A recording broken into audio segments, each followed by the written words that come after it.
Welcome to Shabbat Story Time with Morah introducing us Dovey and the surprise guests. Dovey and the surprise guests. Dovey and his family love to have guests over for the Shabbat meal. One Friday, he looked a little bit upset as he put down the telephone. Ari the lion just called, he said to Debbie. He's sorry, but he won't be able to come for Shabbat. He just came down with the chicken pox. They tried inviting other guests, but everyone seemed to have a place to eat. Well, said Dovey, sadly, it looks like we won't have any guests this Shabbat. Don't be so sad, said Debbie. We'll still have time to invite someone. Speaking of time, she cried, pointing to the clock, it's almost Shabbat. I better start cooking. So she took out a pot and began to make cholent. First she put in a piece of meat for Dovey, then some potatoes for herself, and plippity-plop into the pot went a handful of baby lima beans for little barrel beer. Too bad, said Dovey. There will only be we three, Debbie, Barrel Bear, and me. If we only had a Shabbat guest. Don't be so doubtful, said Debbie as she put on her coat. We still have time to invite someone. She grabbed her purse and ran out to do some last-minute shopping. Soon she met Careful Colt. Did you hear the news? Asked Careful Colt. Bashful Buash became a daddy. Wow. His wife just had a baby. Mabruk. Thought Debbie. I wonder if Bashful Buash has a place to eat this Shabbat. Let's invite him. And before Careful Colt could swing away, Debbie ran off in search for Bashful Buash. Mazel tov, said Debbie when she found him. If your wife is staying in the hospital, would you like to be our Shabbat guest? Bashful Buash's face lit up. He was happy that Debbie invited him, since he was much too bashful to ask for himself. But are you sure? He asked in a very tiny voice. Sure, I'm sure, said Debbie. There's always food for one more. As soon as Debbie got home, she ran to the kitchen and plippity-plop into the pot went a handful of kidney beans for Bashful Buash. Meanwhile, Dovey was in the den cleaning for Shabbat. He didn't know that a guest was coming. If we only had a Shabbat guest, he was thinking. Tap, tap, tap, tap. Someone was pecking at the window. It was Yoni. Yoni, said Debbie, letting him fly in. What brings you to this neck of the woods? I'm singing in your neighborhood this Shabbat, said Yoni. Would you like to be our Shabbat guest? Asked Debbie. Yoni chirped happily. Are you sure? He asked. Sure, I'm sure, said Debbie. There's always food for one more. As soon as she shut the window, Debbie ran to the kitchen and plippity-plop into the pot went a handful of pinto beans for Yoni. Meanwhile, Dovey was busy vacuuming. He still didn't know that Shabbat guests were coming. If we only had Shabbat guests, he was thinking. By this time it was getting late. Debbie was setting the table when she heard knocking at the front door.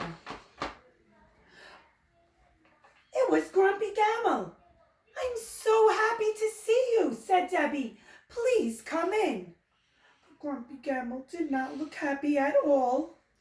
Something is wrong with my refrigerator, he grumbled. Now I will have spoiled food for Shabbat. Oh. Naturally, Debbie wanted Gamble to eat a delicious meal on Shabbat. Not a spoiled one. So she invited him in. Would you like to be our Shabbat guest? She asked. I wouldn't mind, said Grumpy Gamble. But are you sure? Sure, I'm sure, said Debbie. There's always food for one more. As soon as she closed the door, she ran to the kitchen and flippity-flop into the pot went a handful of barley. Mmm. Meanwhile, Tubby was upstairs giving Beryl a bath in honor of Shabbat. He still had no idea that guests were coming. If we only had a Shabbat guest, he said. Now it was getting very close to Shabbat. Debbie was in the kitchen preparing chicken and cocoa for Friday night. Dovey was taking a shower. Beryl Bear was in his room picking up his toys. Good boy. Suddenly, there was a great screech, then a crank, followed by a honk, beep, beep. Debbie ran out to see what this was all about. There was poor Pill.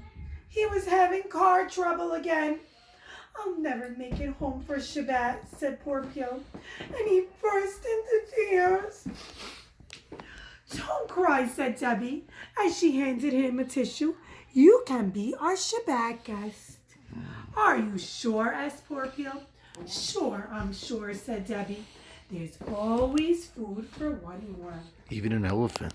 She ran into the kitchen and plippity-plop into the pot went a handful of potatoes for poor Pill. Mmm. Debbie stopped to think for a moment. Then she took an extra handful of beans and threw it into the bubbling pot. You just never know, she giggled. She quickly took a shower and got dressed. Shabbat shalom, said Dovey. And he hurried off to shul. Oh no, thought Debbie to herself. He left before I had a chance to tell him about the guests. Finally, it was time to light the candles. Debbie covered her eyes and she lowered and she welcomed the Shabbat queen. It was peaceful and quiet. Soon the guests began to arrive from shul. They helped to set up all the chairs as they waited for Dovey. They closed their eyes and enjoyed the smell of tomorrow's cholent. Mmm. A few minutes later, in came Dovey with a surprise. Shabbat shalom, he said to Debbie. He was beaming. In shul, I found the Shabbat guest. Shabbat shalom, said Debbie, smiling sweetly. I have a surprise too. When Dovey opened the dining room door, he just couldn't believe what he saw. How many? Around the table, there were guests and guests galore. He laughed and laughed so hard, he flippity-flopped right onto the floor. Dovey's heart brimmed with happiness, thinking how lucky he and his family were able to share their meal with others. There's no doubt about it, he said. This is the best way to enjoy a Shabbat meal. We'd love to have guests just like Dovey and Beryl and Debbie. And Be'ezrat Hashem, soon we'll be able to have guests over again. Inshallah, very soon. Shabbat shalom to all of you.